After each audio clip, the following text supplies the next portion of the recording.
चार शब्द भेद सतपुरुष चैनल में आप लोगों का स्वागत है। और इस वीडियो के माध्यम से आप लोग जानेंगे कि गुरु का ज्ञान क्या होता है। साथियों, आपको इस बात को स्वीकार करना होगा कि इस संसार में जो भी चीज की जानकारी आप प्राप्त करते हैं वह किसी न किसी गुरु के द्वारा प्राप्त करते हैं। लेकिन एक विज्ञान ऐसा मार्ग है जिसमें ज्ञान का शोधन स्वयं किया जाता है। उस विज्ञान के भी जन्मदाता कोई गुरु होते हैं। कोई वैज्ञानिक भी विज्ञान से गुरु बनता है, वैज्ञानिक गुरु। ऐसे ही आध्यात्मिक ज्ञान में एक विशेष गुरु का महत्व है। भक्ति के मार्ग में आप सब लोग गुरु बनाते हैं। तो भक्ति के मार्ग में गुरु का काम क्या है, गुरु ज्ञान क्या है, आप इस बात को अच्छे तरह से जानिए। इस संसार के दुख, इस संसार के दुख और सुख, ये दोनों आपके साथ निरंतर जुड़े हुए होते हैं। और इस दुख से छूटने के लिए जो मार्ग देता है वो होता है एक सच्चा गुरु। अब यहाँ पर दोनों चीजें आपको समझना है कि गलत गुरु आपको मुसीबत में डाल देगा, आपको भ्रमित कर देगा, गुमराह कर देगा। तो आपको सच्चे गुरु की जरूरत होती है। गुरु तो आप जीवन में एक ही बनाते हैं, पर जब तक आप सच्चा गुरु नहीं बनाते हैं तब तक मतलब ये हो जाता है कि आपने गुरु बनाया ही नहीं। तो कहीं आप इस धोखे में मत रहिए। तो गुरु का ज्ञान होता है आपको संकट से निकालना। तो चलिए, सदगुरु कबीर साहब की वाणियों से हम चलते हैं और जानते हैं कि उन्होंने संसार को दुख से निकलने के लिए क्या बताया है। अगर दुख से वास्तव में छूटना चाहते हो तो दुख से आप छूटोगे कब? जब तक इस संसार में रहोगे तो छूटोगे नहीं। लेकिन ये मनुष्य का शरीर तुम्हारा छूट जाएगा, लेकिन तुम संसार में ही रहोगे तो दुखी रहोगे। आज दूसरा शरीर है, कल दूसरा होगा, है ना। आने वाले भविष्य में आपका दूसरा जन्म होगा। मतलब इस संसार में जब तक रहोगे दुख से नहीं छूट सकते। उस दुख से छूटना है तो ज्ञान सुनिए, और सच्चा गुरु बनाना है तो ज्ञान सुनिए। सच्चे गुरु का यही काम है, दुख से छुड़ा देना। दुख में डालना गुरु का काम नहीं होता है। लेकिन पाखंडी गुरुओं के द्वारा अगर आप लोग सतमार्ग अपनाते हैं, अर्थात आपकी कोशिश तो यही रहती है कि हम ईश्वर भगवान की भक्ति कर रहे हैं, पर आपको गुमराह किया जाता है। चलिए जानते हैं। हाँ, जब कोई बात समझ में ना आए तो आप हमसे पुनः फोन करके पूछ सकते हैं, हम आपको उसकी जानकारी देंगे। दिन दिन जरे जलनी के पाऊ, गाड़े जाए ना उमगे काहू। ये कुछ ऐसे शब्द है जो आपके समझ में शायद अभी नहीं आएगा, लेकिन अनुवाद जब समझाएंगे तब आप समझ जाएंगे। कंधन देई मस्खरी करई, कौधो कौन भांति निस्तरई। कुछ ऐसे शब्द हैं जो रामायणी में आते हैं। आप लोगों के समझने में थोड़ा दिक्कत होती होगी, लेकिन हम समझाएंगे। चलिए अब अनुवाद पे आते हैं, फिर वाणी बोलेंगे।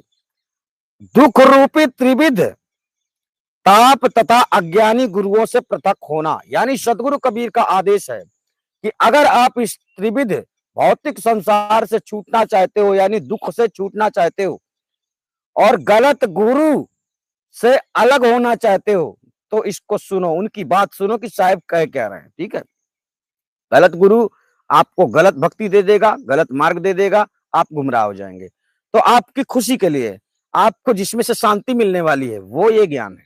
सुनिए, सदगुरु कबीर साहब इस रामायणी में अज्ञानी गुरु से बच के रहना, अज्ञानी गुरु से अलग होना है, वरना आपका जीवन नष्ट हो जाएगा। अज्ञानी गुरु आदि के बगजाल में पड़कर तथा मोहवश विषयी लोग कल्याण मार्ग से विमुख होकर अधोगति को प्राप्त होते हैं, इस बात को दिखाते हुए सत्य मार्ग पर चलने का उपदेश देते हैं।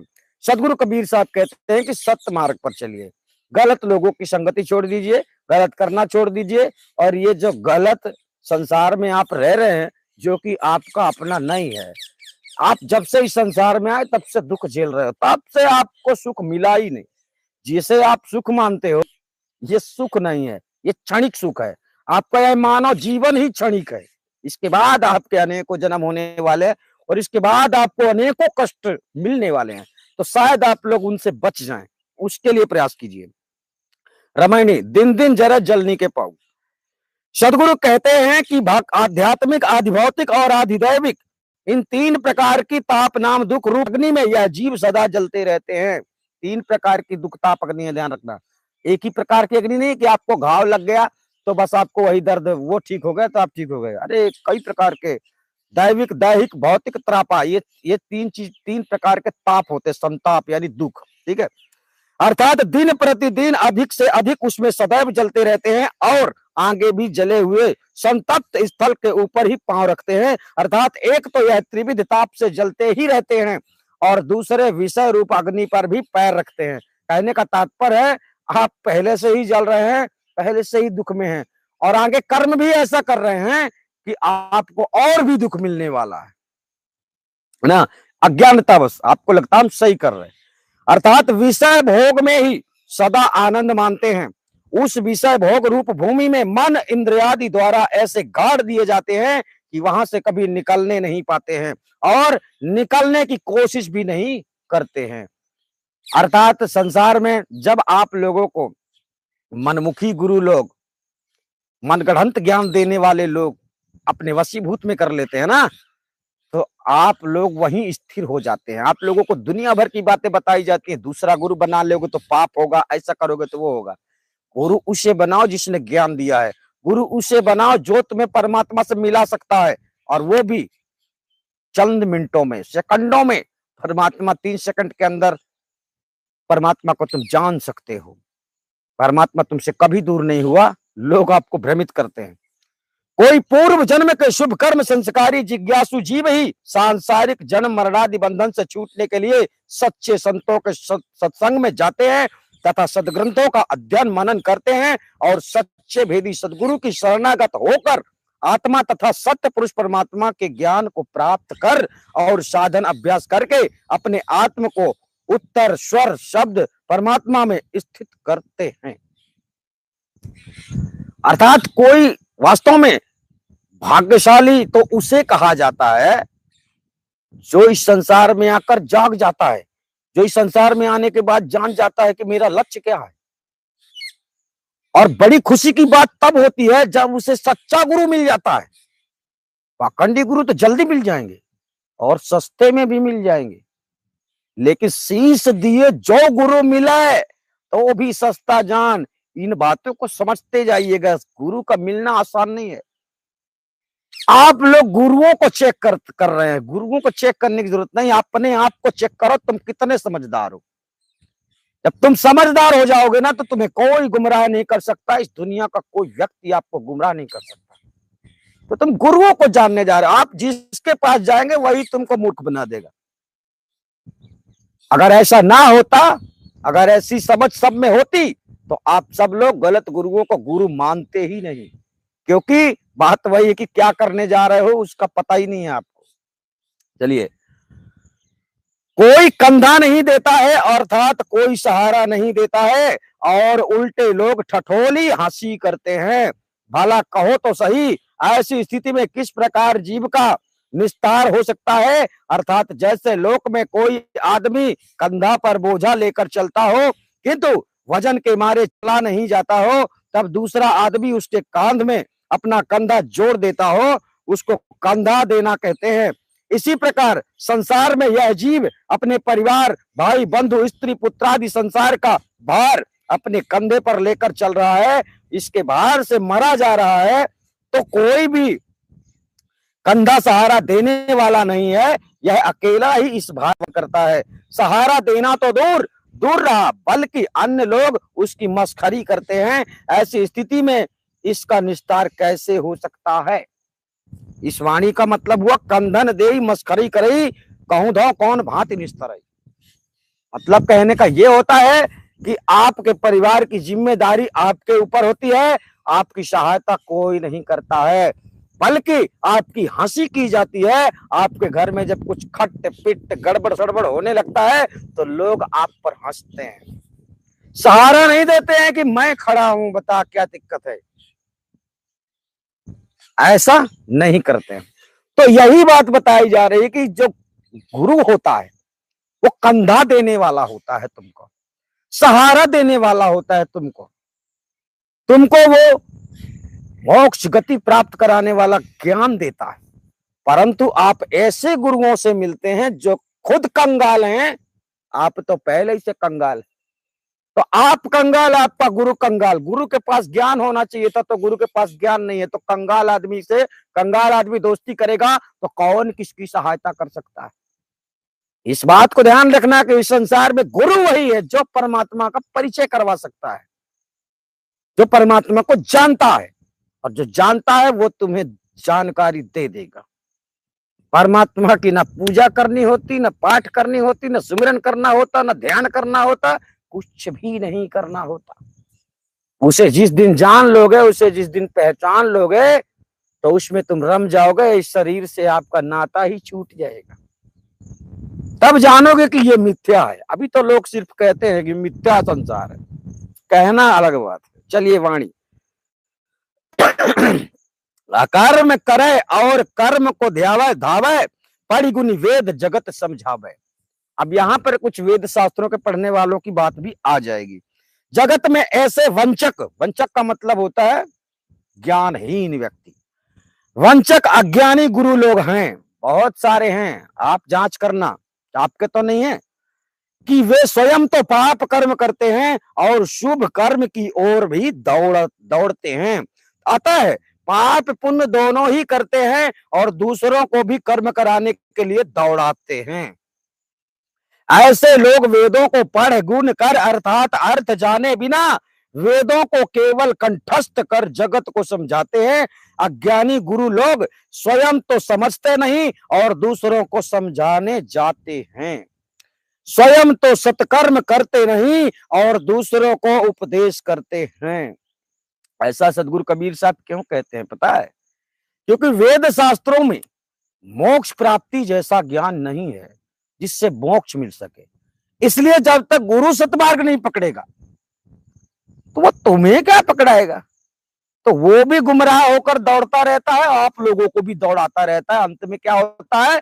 जाका गुरु है आंधरा चेला कहा करा है, अंधे अंधा ठेलिया दो कूप पर है। अंत में क्या होता है? आप क्या बोलेंगे? हमारा क्या दोष था, हमने तो गुरु बनाया था। मारे जाओगे, वहां तुम्हारी मनमानी नहीं चलनी वाली है। तुमको लगता है कि हम बड़े होशियार हैं, जब तुम पलट के पहुंचोगे ना उल्टी दिशा में, तब ना तुम गुरु को पहचान पाओगे कि कौन मेरा गुरु था, और न तुम खुद को पहचान पाओगे कि मेरा पिछला में जन्म क्या था। सिर्फ तड़पोगे इस संसार में रहकर, जो भी योनि प्राप्त होगी ना, सिर्फ उसमें तड़पोगे। यही एक ऐसी योनि है जिसमें तुम अपनी तड़प खत्म कर सकते हो सदैव के लिए।